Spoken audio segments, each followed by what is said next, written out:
En el nombre del Padre, del Hijo y del Espíritu Santo. Dios Padre bueno, con mucha humildad en tus manos nos colocamos esta tarde para suplicarte que nos ayudes a seguir penetrando en el misterio de nuestro Señor Jesucristo, en cuyas manos estamos y en quien tú has querido confiarnos. Te agradecemos porque en Cristo nos has hecho hijos tuyos y el comprender más a Cristo también nos das un camino para comprendernos más a nosotros mismos y entre nosotros mismos. Concédenos la luz de tu Santo Espíritu para que en esta lección podamos seguir profundizando en este misterio de nuestra fe. Te lo pedimos a ti que vives y reinas con el Hijo y con el Espíritu Santo, por los siglos de los siglos. Amén. Amén. Padre y Espíritu Santo. Muy bien, pues vamos a comenzar nuestra lección de hoy. Si hubiese primero alguna pregunta, alguna duda de lo que vimos la semana pasada, para que pudiéramos resolverla y tengamos ahí solución de dudas, o si no, pasamos a nuestra sesión del día de hoy.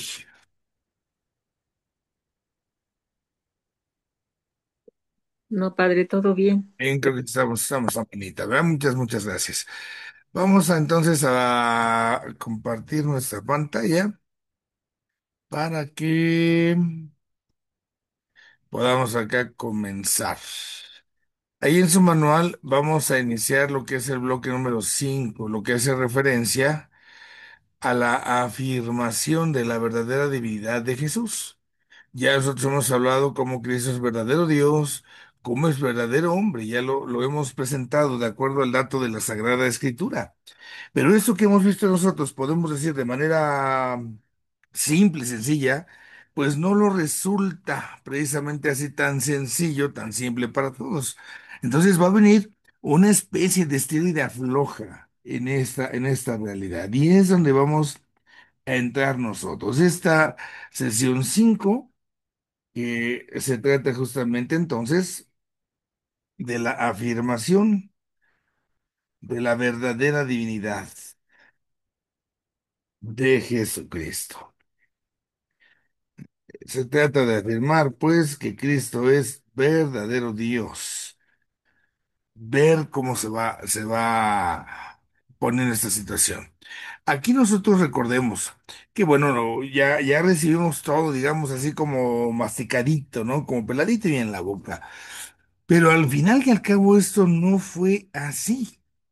Tiene que darse un proceso en el cual se va a llegar a esta afirmación que Cristo tiene esa misma condición divina. Y como dato primero, tenemos que recordar que ya en el año 325 hay un concilio. Este concilio es en Nicea. Y en esta ciudad de allá de Asia Menor se hace una afirmación que para nosotros sigue siendo válida y eso es lo que vamos a hablar nosotros el día de hoy. Se dice que el Hijo es consubstancial al Padre, ¿no?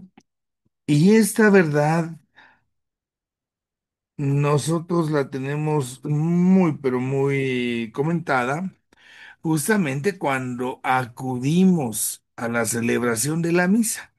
Es cuando nosotros decimos que creemos en nuestro credo. El credo es niceno-constantinopolitano y es niceno porque viene de esta ciudad y después de Constantinopla se agrega. Pero aquí en estos credos se dice que creemos en el Hijo único de Dios. Ujú. Y dice el texto, ¿no? Nació del Padre antes de todos los siglos. Esta parte de decir antes de todos los siglos significa que es eterno, que está más allá del tiempo. Cristo fue justamente en esa condición suya de Dios, pues al igual que el Padre, al igual que el Espíritu Santo. Desde antes. Y luego dice el texto, comparando esta realidad con lo que el Padre, antes de todos los siglos, y decimos luz. de luz.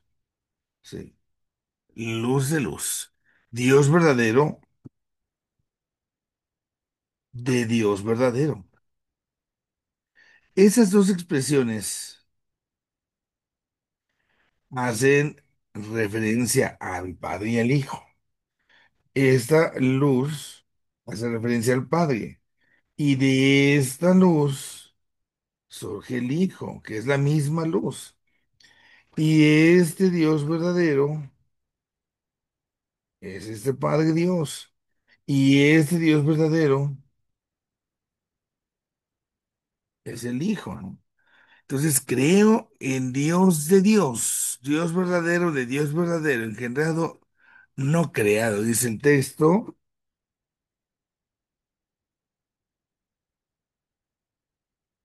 Al decir no creado es engendrado, entonces no tiene origen. Y decimos de la misma naturaleza del Padre. Antes esto que es de la misma naturaleza,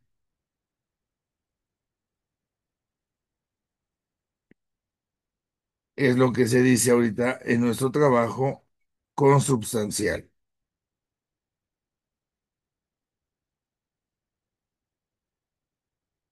Es lo que significa.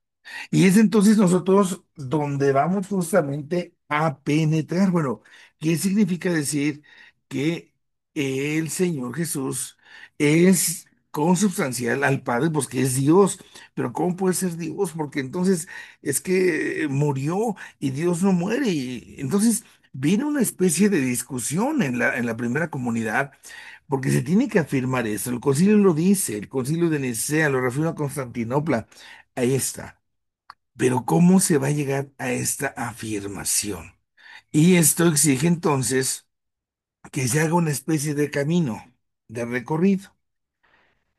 Ahí está ya el planteamiento. ¿Cuál es el camino que se hace? Mira, el camino que se hace es pasar de lo que dice la Biblia acerca de Cristo, de la cristología bíblica. Vamos a pasar ahora a la cristología de los santos padres, que ese es el dato revelado, lo que dice la Biblia, y ahora lo que van reflexionando los santos padres a ese respecto. Entonces, desde que Cristo estuvo con nosotros, sabemos que la comunidad comienza a hacer un proceso de reflexión acerca del Señor. ¿Qué significa? ¿Quién es? Tenemos que hacer una reflexión. ¿Por qué? Porque queremos comprender quién es. Y eso es lo que lleva a pensar y a pensar y a pensar. Entonces, los seres humanos han conocido a Cristo, que ha estado entre nosotros, pero no acaba ahí el asunto, ¿no? Se sigue con esa espinita, como diríamos nosotros hoy, una espinita que nos hace preguntarnos, bueno, ¿quién realmente es Jesús? Y aquí tenemos un conflicto. Por un lado, sí, si decimos que Cristo es Dios, es verdadero Dios, entonces, por un lado, hay una dificultad con los judíos, porque los judíos hablan del monoteísmo, sí, un solo Dios es lo que significa,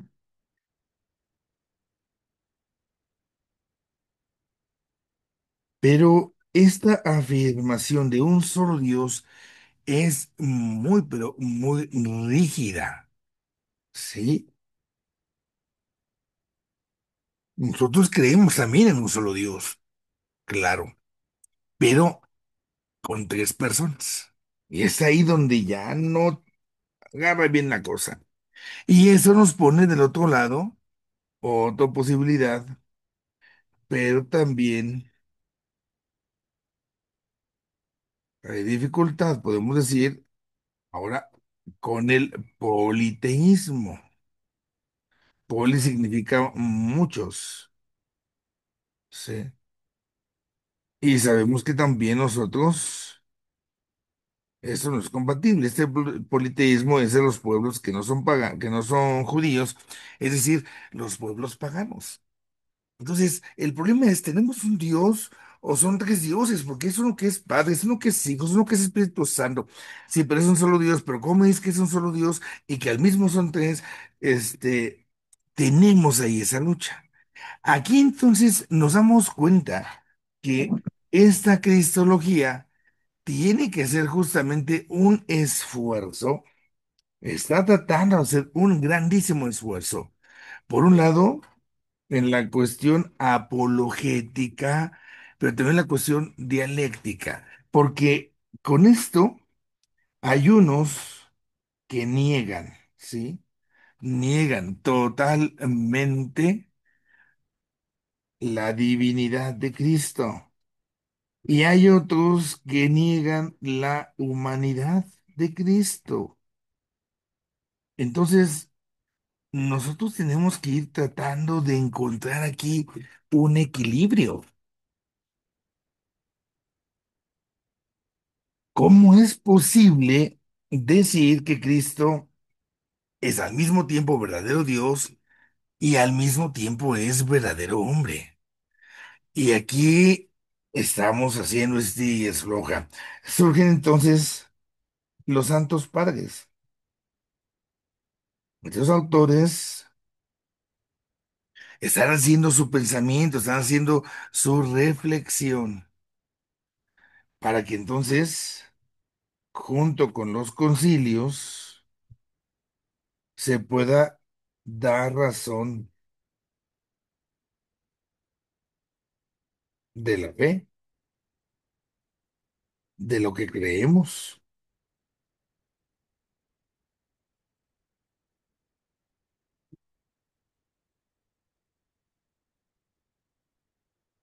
Esa es la tarea que nos pone en la primera carta de San Pedro.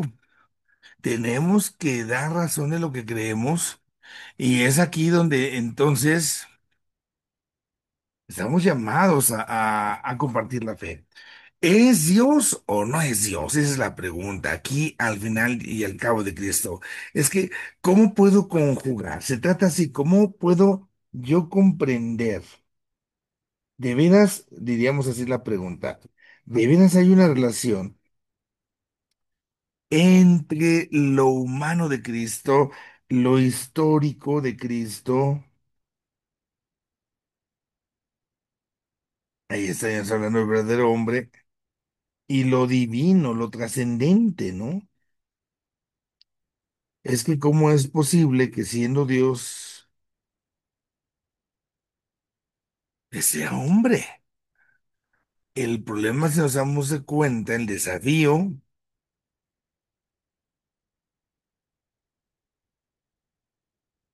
está encerrado en el misterio de la encarnación.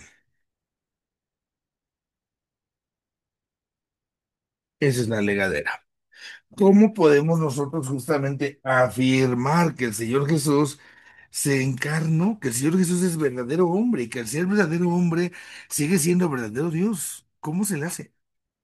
Aquí es donde viene la dificultad que va a dar pauta a que se pueda crecer justamente en esos misterios de la fe. Yo necesito afirmar que es Dios y que es hombre. Híjola, pero y decíamos el otro día, ¿cómo afirmo que una cosa al mismo tiempo es otra cosa? Que una naranja al mismo tiempo es mandarina, ¿no? ¿Cómo le hacemos para ello? Entonces, eso es lo que viene a ser la dificultad.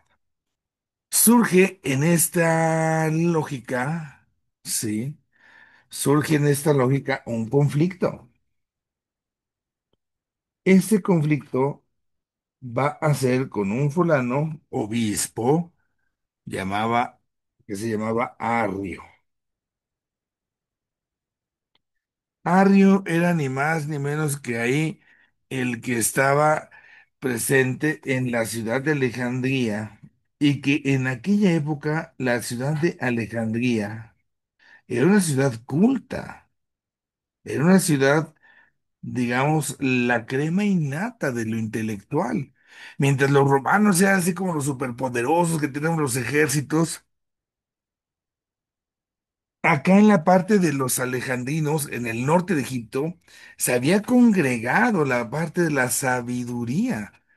Esa parte de los griegos que había quedado ahí, incluso alguna parte del mundo judío, se habla culturalmente de una de las grandes maravillas del ser humano en la antigüedad y una es la biblioteca que había ahí en Alejandría. Entonces, no era cualquier lugarcito, no era cualquier ciudad. Ahí en Alejandría, con este Arrio, empiezan justamente como a tratar de comprender. ¿Cuál es esa relación que hay entre el Padre Dios y entre el Hijo? Y es que, pues, él dice, es que no es lo mismo Chana que Juana. Y lo mismo diríamos nosotros. ¿Cómo entender esta relación? ¿Por qué decimos justamente que se va dando? Y aquí, este Arrio, tratando de entender estas cosas, escribe una carta a un fulano que se llamaba Eusebio.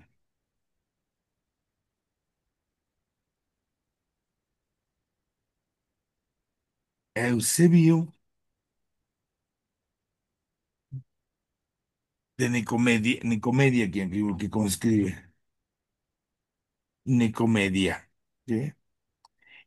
Aquí en esta carta, entonces, Arrio está mencionando cosas que dejan ver las dudas que tiene. Escuchemos la carta, ahí la tienen en su texto.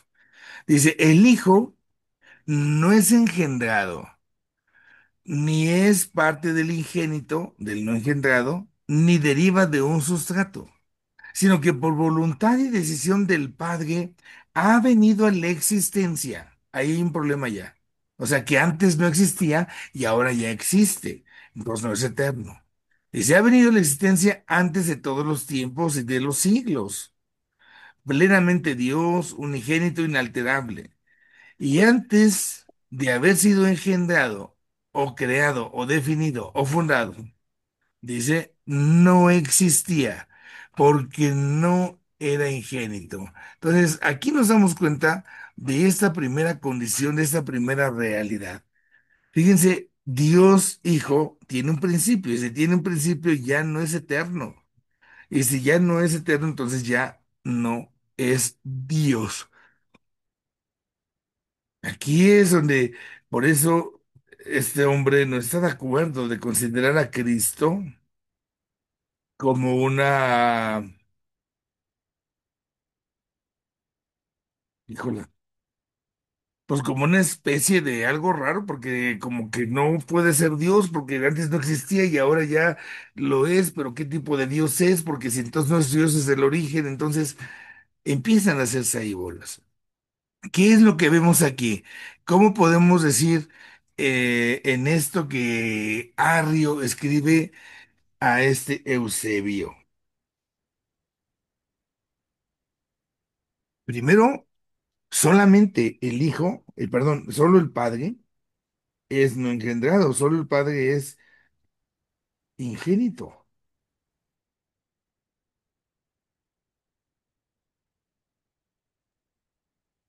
Padre, Perdón, sí, una pregunta. sí, Cuando esto acontecía con Arrio, ya existían los evangelios, el evangelio de Juan, ya, ya, ya.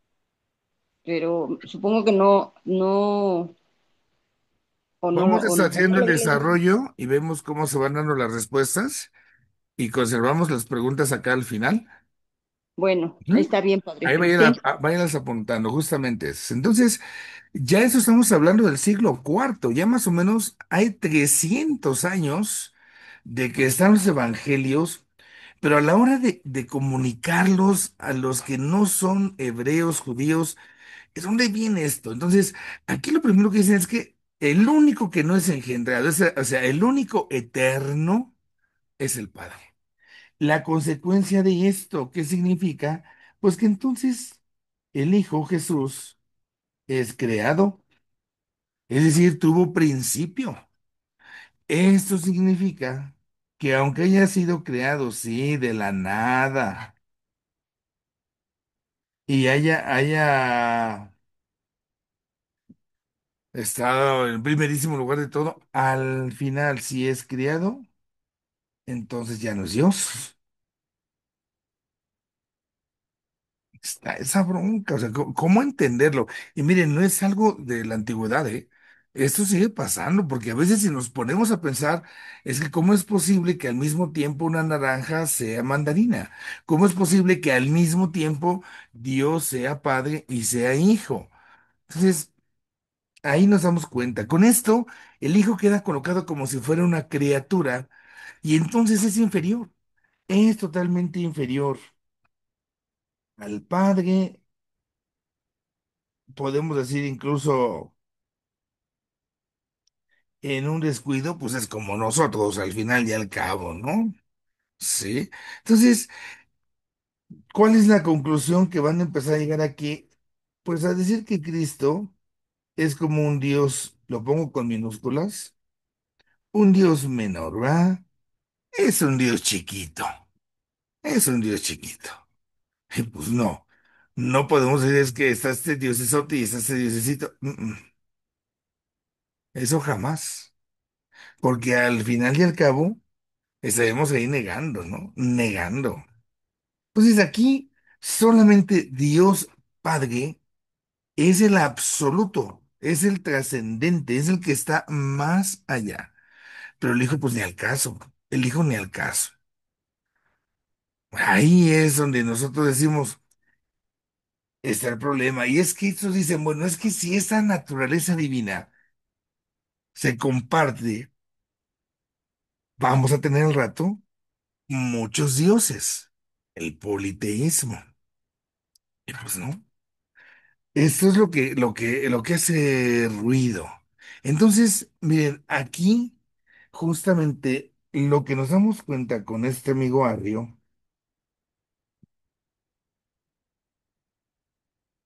es que su forma de concebir la,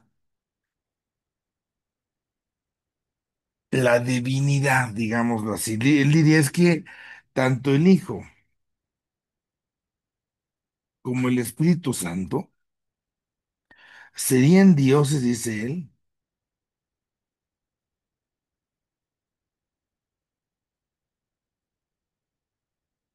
en un sentido de figurita. Ahí es donde sí son dioses. Pero al final son criaturas.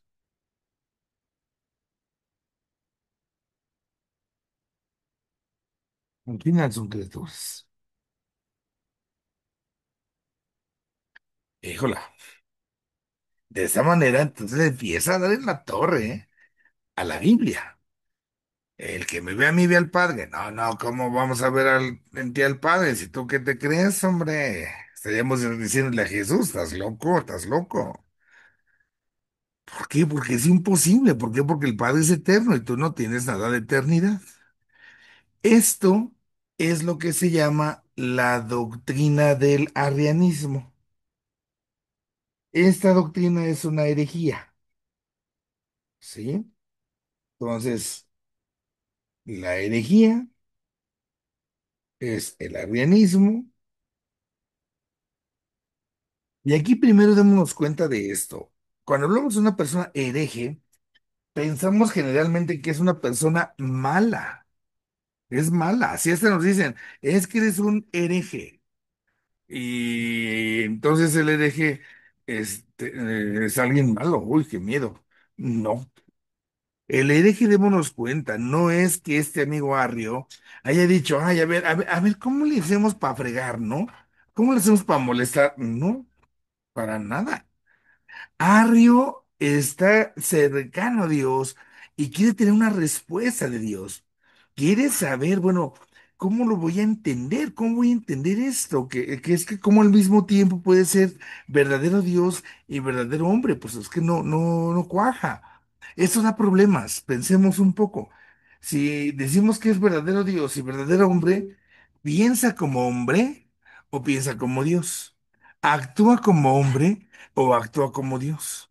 Entonces se viene una serie de conflictos, de complicaciones que bueno, parece, parece justamente que esta va a ser la primera gran herejía. Estamos poniendo en duda esto. Ahora, aquí hay otro detalle. Ese otro detalle es que está en riesgo, además de lo religioso, está en riesgo el imperio. Y también esto se hace una cuestión política de la polis, de la ciudad. Recordemos que ya en este periodo la iglesia está en paz, ha tenido un reconocimiento, ya no anda perseguida, el emperador la había ya reconocido, y entonces ahora viene esto, viene esta parte, ¿cómo entender ahí? Para que ni se pierda la fe, ni se pierda la unidad del imperio. Entonces, el emperador, ante esta bronca, él trata de salvaguardar su imperio, ¿verdad? No es para porque sea como que muy buena gente que digamos. El emperador Constantino empieza a convocar un concilio.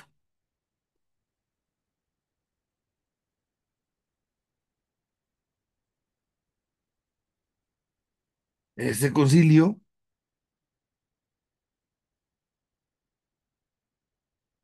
es el primero y que está en el año 325.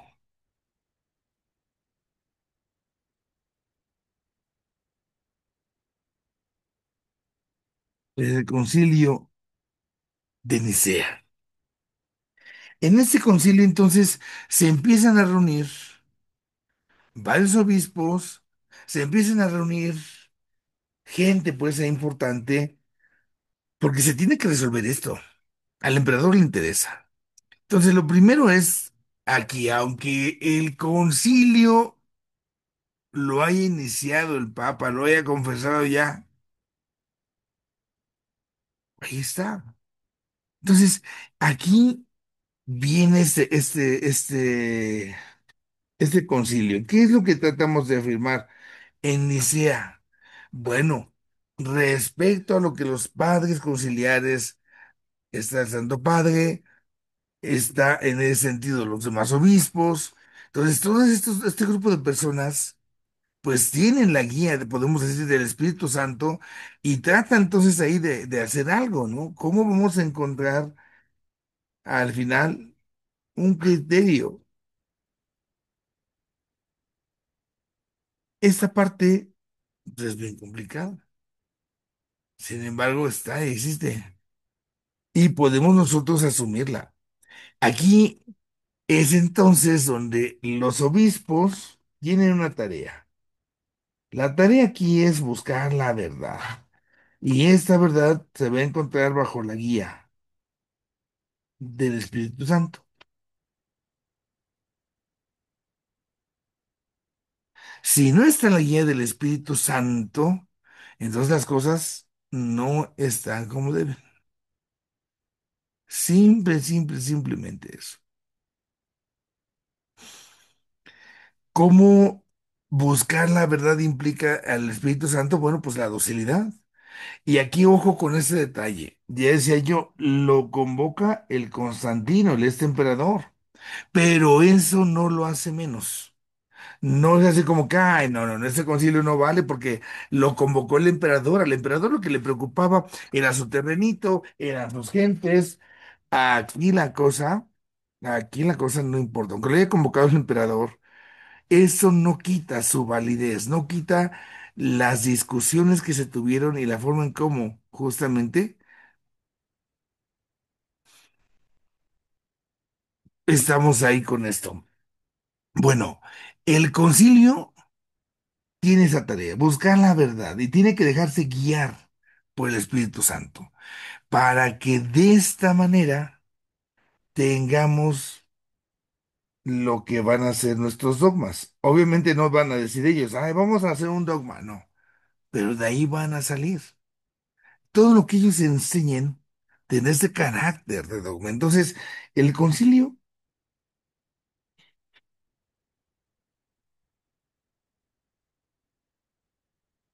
tiene una función clarísima en la teología.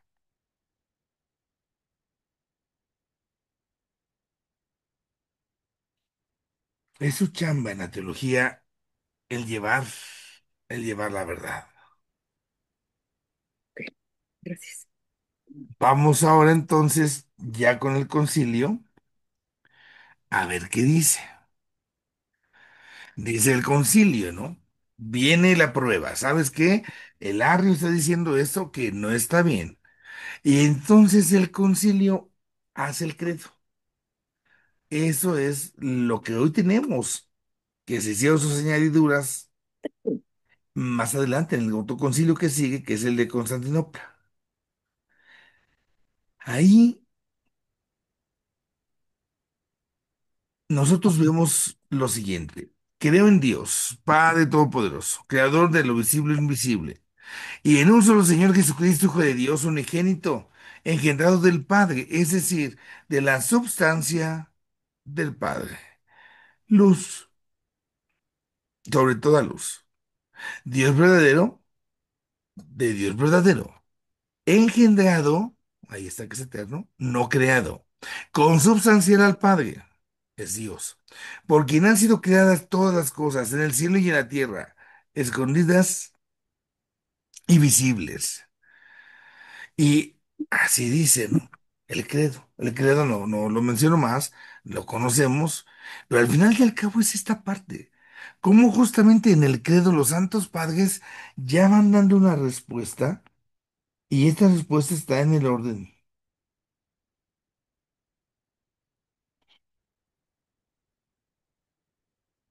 Que tanto estoy diciendo lo que dice la iglesia o que tanto estoy desviando. Y para esto, justamente, tenemos que buscar nuestra referencia, que es Dios mismo.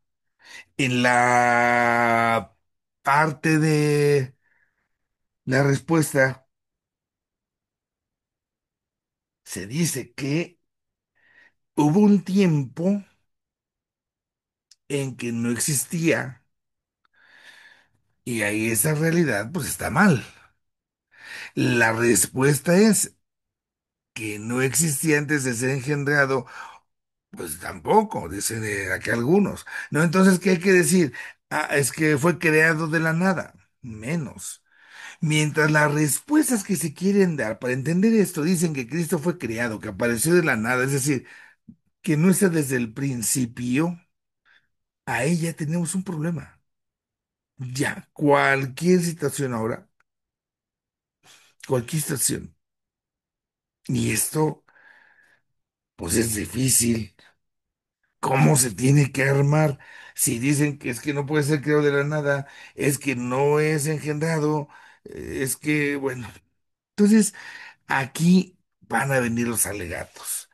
¿Cómo entender la respuesta? Fíjense cómo vamos a caminar acá. Nosotros tenemos que decir, ya con el concilio, ante lo que es cuestionado, la respuesta primero, Cristo no es criado.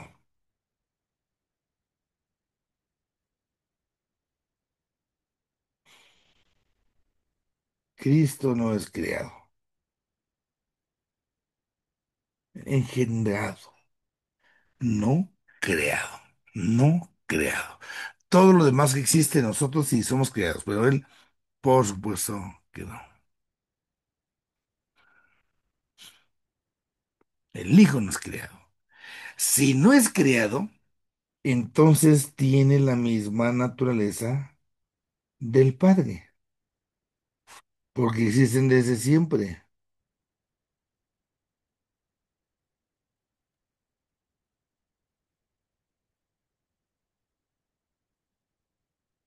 Decir que tiene la misma naturaleza del Padre es decir que es de la misma substancia. Vamos a tratar de entender esto.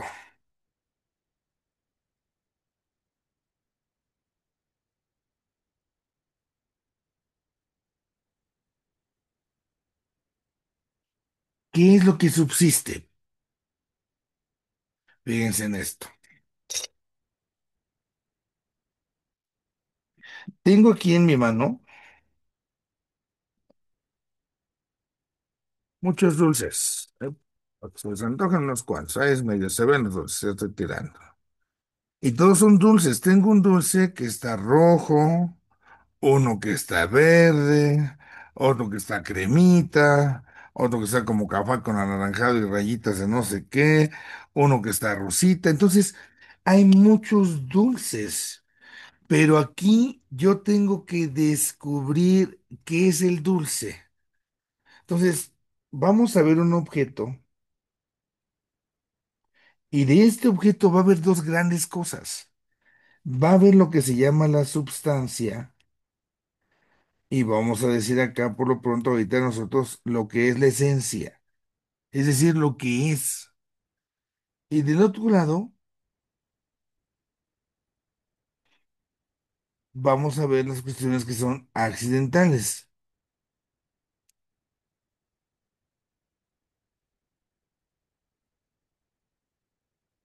Esto que es accidental puede estar o no.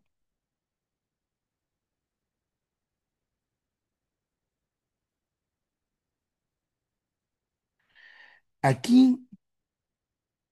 pensemos, yo les puse varios dulces de colores. Si les pongo el dulce que es anaranjado, entonces es un dulce de naranja. Pero el otro también, aunque sea verde, pues sigue siendo un dulce. Entonces, el color que tiene es eso que puede estar o no, pero no deja de ser lo que es. No deja de ser lo que es. Es un dulce. Lo accidental se entiende así de esa forma. Puede estar o no. Piensen en la silla. Están sentados en una silla ahorita. Esa silla donde están sentados. ¿De qué color es? ¿De qué tamaño es? ¿De qué material es? Todo eso. Todo eso que es accidental, es que si es este color, si es este tamaño, es que eso no cuenta. Es lo que hay que sacar, lo accidental, para que entonces me quede yo con la esencia, con la que la cosa es. Les pongo otro ejemplo, alguna vez se los había preguntado. ¿Qué es una silla? Ah, pues es esto, es aquello. Y decíamos cómo entonces la silla tiene varios colores, puede tener varios tipos de material, puede tener muchas realidades que van a cambiar de un lado a otro. Pero al final sigue siendo silla. Sea de madera, sea de fierro, es silla, sea verde, sea roja, sea amarilla, sigue siendo silla. Es que resulta que es de fierro, que es de madera, que es de... Sí, sí, no. Sigue. Es la verdad de una cosa, lo que llamamos el concepto, es esto, es la esencia. Es llegar a la substancia, a lo que queda. Miren, cuando luego hacen comida, las mamás usan esencias, dicen, voy a usar una esencia de vainilla. ¿Para qué? Para darle sabor a mi comida, ¿no? Entonces, ahí a la hora de darle sabor a la comida, ya estoy usando esto y como queda ahí el sabor, entonces eso lo vamos a rescatar. Puse esencia de vainilla en este pan que era redondo, grande, que era no sé qué, no sé cuánto, y en este pancito que era así, así, así. Pero al final de esa esencia, lo que queda, el sabor que queda es porque es esencia de vainilla. Ok, son situaciones. y que nosotros debemos de ir descubriendo, bueno, para que algo sea lo que es, yo tengo que quedarme con esto. Lo accidental puede ser que esté o no, y la cosa no deja de ser lo que es.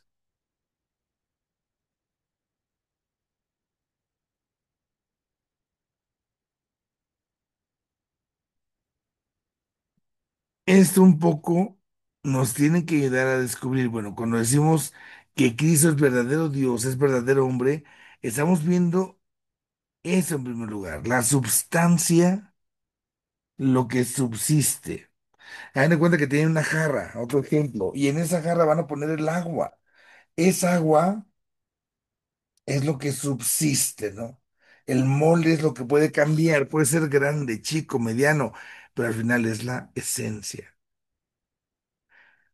Bueno, aquí vamos a parar esta lección el día de hoy. Apenas estamos metiéndonos al credo. Hemos visto que está haciendo Cristo, que es no creado y que es de la misma naturaleza del Padre. Y vamos a ver cada uno de los otros aspectos donde se puede ir comprendiendo y aterrizando esta, esta verdad, esta verdad. Bueno, dejo de compartir para ver si tenemos algunas preguntas acá y le recuerdo esto queda aquí para la próxima lección, el que lo podamos retomar. Bueno, preguntas ahora sí de la que teníamos por ahí, preguntas, dudas. Sí, padre, Ahora sí, Araceli. dígame, Araceli, venga, ahora sí. Le preguntaba yo que si ya existían los evangelios, porque ya ve que en el Evangelio de Juan, el capítulo primero, dice que en el principio existía la palabra estaba junto a Dios y la palabra era Dios. Se hablaba ya de la divinidad de Jesús como verdadero Dios, ¿no? Ujú. Entonces mi pregunta es por qué no había mucha difusión, Pues porque este, no había internet como ahora, ¿verdad? ¿será que sí, verdad? Esa es una dificultad. O sea, imaginémonos desde lo práctico. ¿Cómo ir comunicando, no? La fe. No hay una imprenta, no hay una fotocopiadora siquiera. Entonces, vamos a ir pasando las cosas. Pues escríbele. Vamos a escribir, copie la carta que nos llegó. Viene como que escrita por no sé quién. Es más, Jesús mismo la escribió. Y tengo que buscar, ¿no? Esa cartita, pero quiero compartirla. A la hora de compartirla, la voy a pasar con otra persona y ya puede haber errores porque cuando la pasó no la escribió tal cual como estaba. Entonces voy deteriorando el texto, digamos, original. Y tiene esa dificultad de que aquí llegó y acá no llegó, o acá llegó a medias, o acá llegó cambiado. Entonces ahí hay dificultades. Pero en este momento, la cuestión está en que no cabe en la cabeza. O sea, es que, ¿cómo es posible que Cristo sea Dios? No se puede. O sea, Dios, de acuerdo a la mentalidad, solo hay uno. Esta divinidad, después me dicen que son tres personas. ¿Mm? Ahora no cuadro. Entonces, ahí es donde está su estrella floja.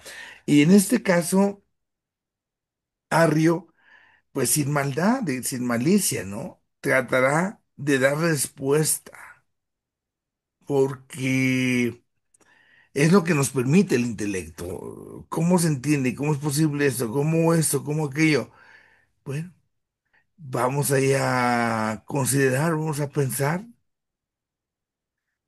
cómo justamente podemos ir nosotros comunicando algo, pero con certeza, con que no se confunda, ¿no? Y pues cuesta. No sé, otro ejemplo. Cuando se trata de la receta de no sé qué cosa, mi mamá hizo la receta. A ver, mamá, pásamela así, tres puñitos de no sé qué, una no, cucharadita de quién sabe qué. A ver, tres puñitos de qué. porque tus puños son más pequeños que los míos.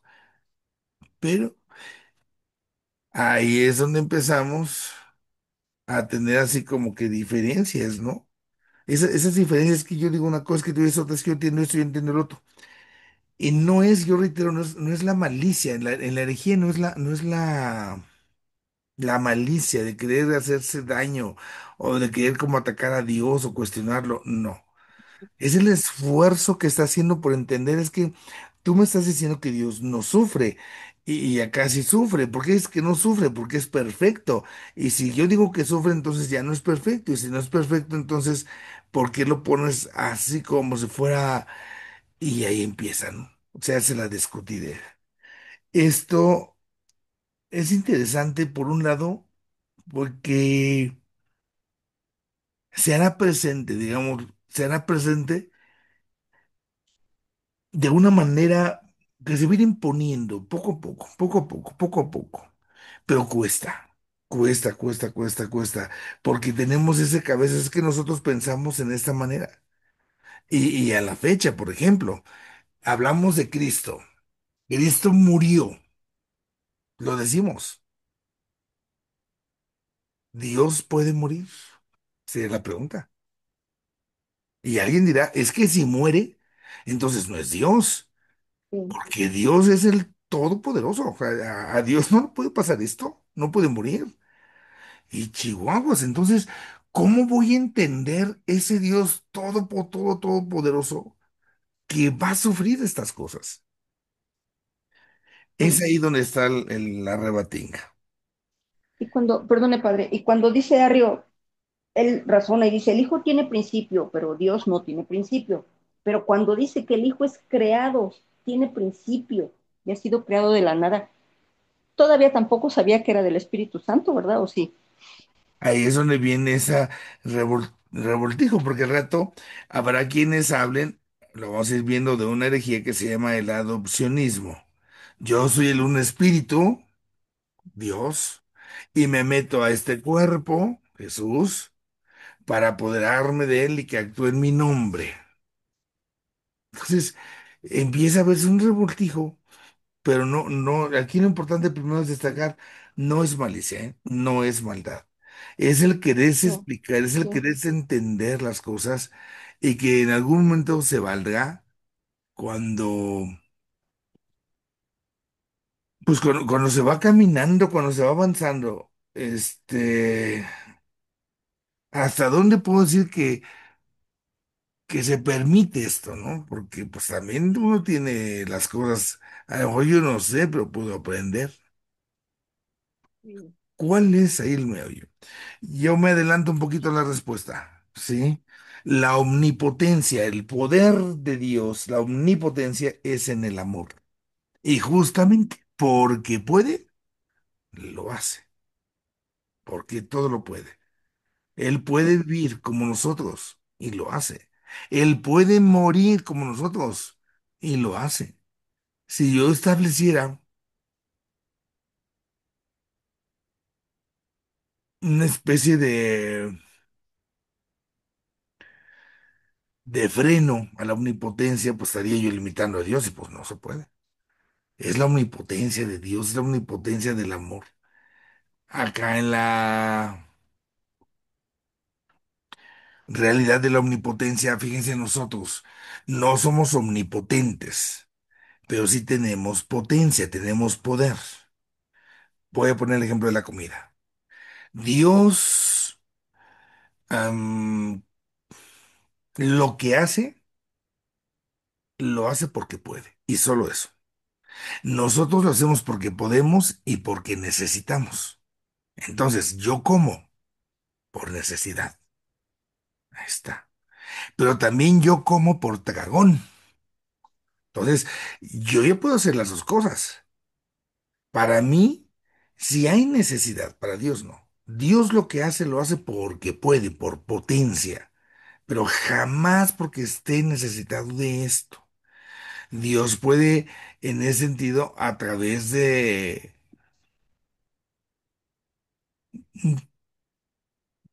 pues no sé, vamos a pensarlo así.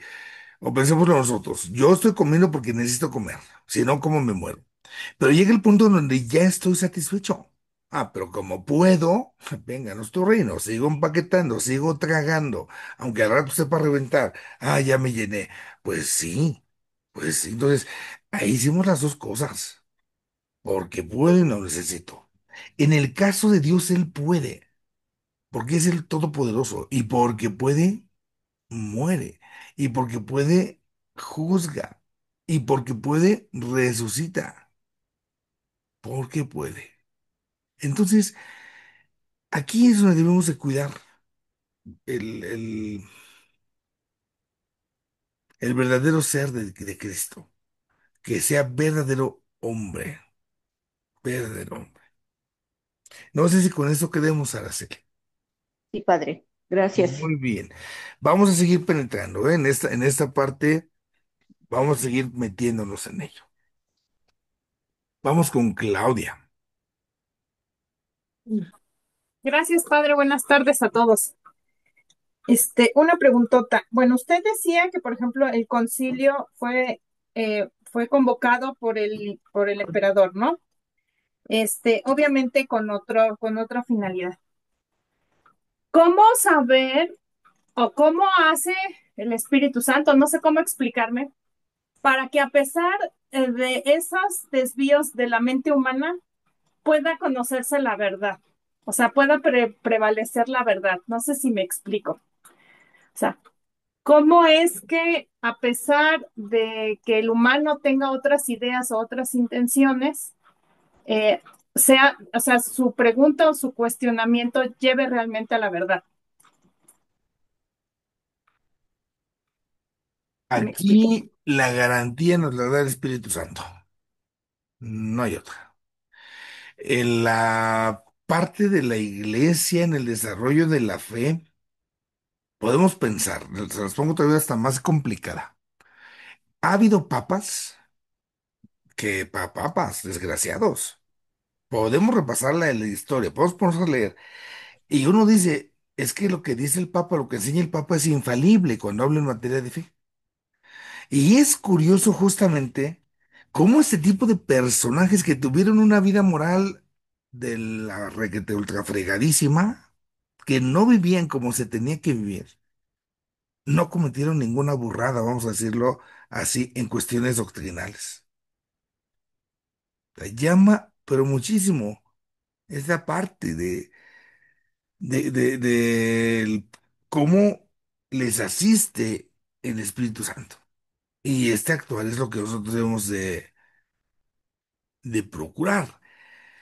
Tenemos que acercarnos a penetrar en el misterio, pero con la confianza de que es palabra divina, que es palabra de Dios y que es el Espíritu Santo el que nos vivifica, digámoslo así. Y ella, cuando pensemos en otro ejemplo, cuando el poder civil trata de inmiscuirse en la iglesia, o cuando el poder de la iglesia, entiéndase alguna autoridad, quiere actuar con situaciones que están mal, entonces entramos en una especie pues de problema, porque al final, bueno, está mi conciencia, ¿no? De que esto obedece al bien, de que esto obedece al mal, que voy a tener intereses y todo lo demás, sí. Pero en esa conciencia también, si es consciente, también está la conciencia de quién es Dios y de que esto que estoy haciendo, este, bueno, es mío, no es mío, es de Dios. Pues ahí el remordimiento de la conciencia puede llegar en algún momento. Pero al final la garantía de que Dios es ministro, podemos decir, Dios es servidor de nosotros, pues es para nosotros pues como la bendición, ¿no? En lo empírico, a lo largo de los siglos, Dios ha querido estar con nosotros y ha enfrentado este tipo pues, de situaciones. Por ahí un poquito, Claudia. No sé si con eso quedemos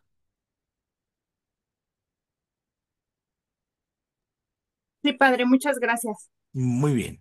Vamos con media flor.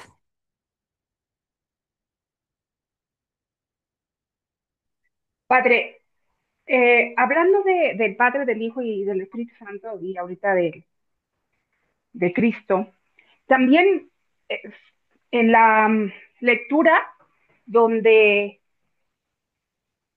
Abraham recibe a tres personas, a tres hombres, y les da de comer, ellos se sientan bajo el árbol, manda a Sara que les traiga de comer, pero él sabe que es Dios y se está refiriendo a tres personas. Es ahí que está el Padre, el Hijo y el Espíritu Santo, porque ellos, bueno, también les, Dios le dice que Sara va a concebir un hijo. Ahí también se podría ver que están los tres. Creo que en alguna ocasión un sacerdote lo comentó. Lo otro es sobre la esencia, y usted estaba poniendo como ejemplo el azúcar en los dulces. O sea, la esencia en sí de un dulce es el azúcar con el cual se construye. Y en una ocasión yo me puse a pensar, hace como 7 años, fui a Cancún por primera vez y me maravilló el mar, su agua turquesa, su arena blanca, y entonces tuve la oportunidad de traerme en una botella agua. Y pasaron los años, como 3, 4 años, y miré esa agua que tenía, porque según era curativa, el agua de mar, etc., pero ni la tomé. Y me puse a pensar, aquí está un pedacito de mar, ¿ok? Y luego me puse a pensar, ¿qué pasa si yo lo llevo otra vez y lo vuelvo a dejar en el mar? O sea, es el mar, ese, aunque lo tuviese en la botella, sigue siendo una parte de mar. Y ahorita que usted habló sobre la esencia, me acordé de ello. No sé qué, o sea, mis pensamientos si estarían bien o no respecto a que al final, aunque yo lo tuviese en una botella, era una parte del mar. La otra de Jesús o Dios lo hace por poder, no por necesidad.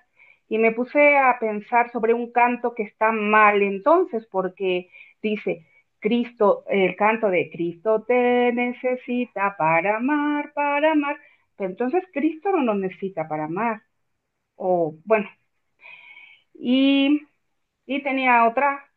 Ah, sobre el Papa, sobre que el Papa, a pesar de que sí, efectivamente hay historias terribles sobre alguno de ellos, pero el Espíritu Santo actúa, no ellos. Y me puse a pensar, eso también vale para los sacerdotes, ejemplo es del padre Pistolas, que es muy, muy grosero, y aún así lo siguen dejando a que diga misas. Entonces quiero pensar que también va para ellos, ¿verdad? Ahí, el que Dios, vamos a ponerlo así, el que Dios quiera necesitar de nosotros, obedece la misma lógica. Porque puede, lo hace. Y esa es la ilógica de Dios. O sea, ¿por qué quiere necesitar de nosotros cuando no necesita de nosotros? Pensemos en la salvación. Bueno, desde antes, pensemos en nuestra existencia. ¿Por qué Dios quiso que existiera todo? ¿Y por qué en todo quiso que existiéramos nosotros? ¿Y por qué a la hora de redimir, de salvar, quiere asociarnos a nosotros? Cuando vemos, cuando escuchamos alguna estación difícil, no, no nos cabe humanamente en la cabeza, es que, ¿cómo se le ocurre a este que todo lo puede, ¿no? O sea, vamos a salvar. A ver, angelitos, todos los cielos, véngate para acá, vamos a la torre de estos. Lo puedo haber hecho. Le dice al Pilato, ¿no? Si mi reino fuera de este mundo, hombre, ya no estuvieras aquí haciendo lo que estás haciendo. Y sin embargo, llega tan grande ese abajamiento, ese querer ser necesitado, ese desamparo en el que se pone, que por eso, justamente, nos concede a nosotros, pues una gracia. No puede ser visto de otra manera. Y lo hace por amor. Dios se encarna, toma carne en María. No lo necesitaba hacer, no. La Virgen lo va. No, yo lo hago. No quiero que lo haga la Virgen, no quiero que lo haga Dios. Alguien puede haber dicho así, solo yo, Dios. Sin embargo, Dios no es así. Dios nos asocia, asocia a los santos, asocia a la Virgen, asocia a cada ser humano. Esa expresión es parte justamente de su bondad, es parte de su riqueza hacia nosotros. Esta realidad es la que es escandalosa. Pudo habernos salvado,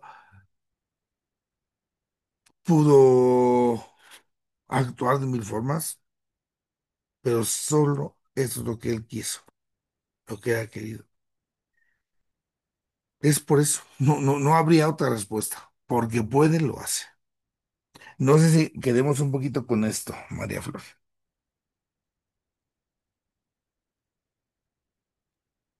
Sí, padre, gracias. Ok, vamos con Guadalupe. Padre, buenas tardes. Yo nada más quisiera que me corrigiera.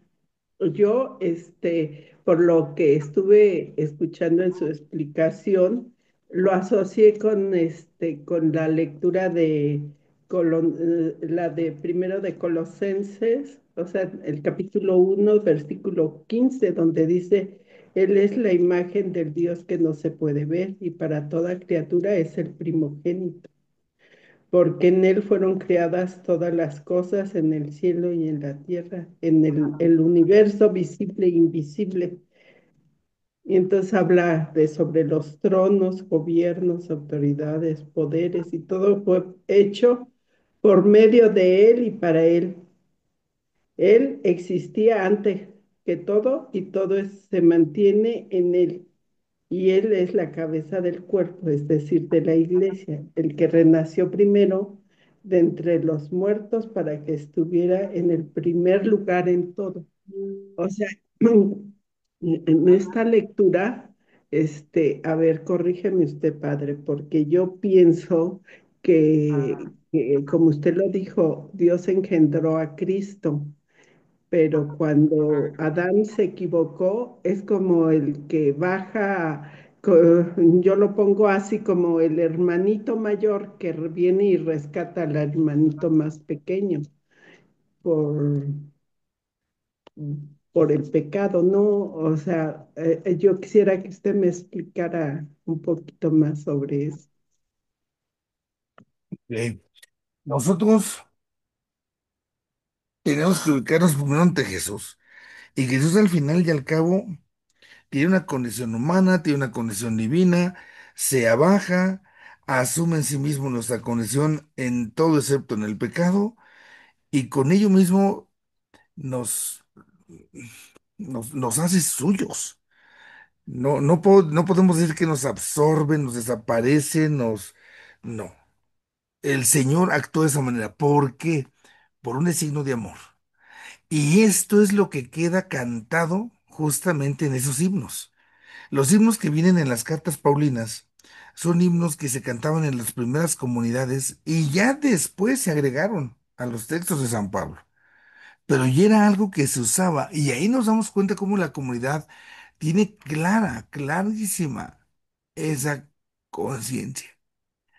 Cómo está, digamos, la conciencia de unos que decimos, es que así está, es revelación, es escritura, es lo que se dice, pero hay otros que les vale, ¿no? O sea, mira, no, como que fue Dios, y a mí qué me importa, yo ni creo que exista, es que, y vienen justamente esas secuencias, podemos decir nosotros, donde,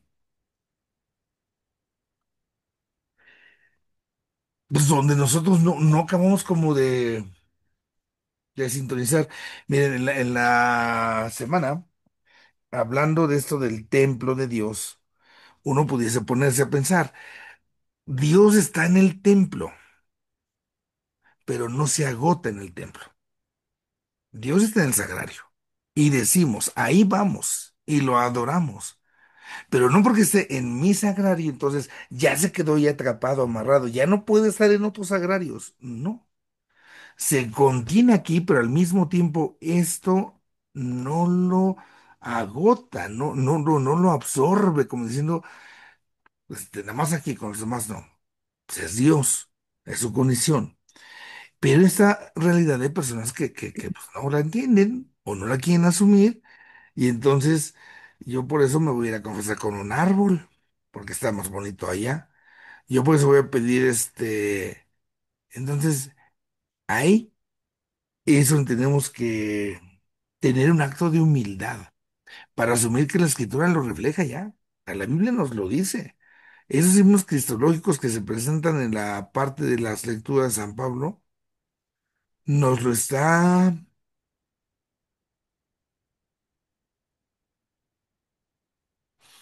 pues nos está como dando ocasión a profundizar un misterio en lo que podemos.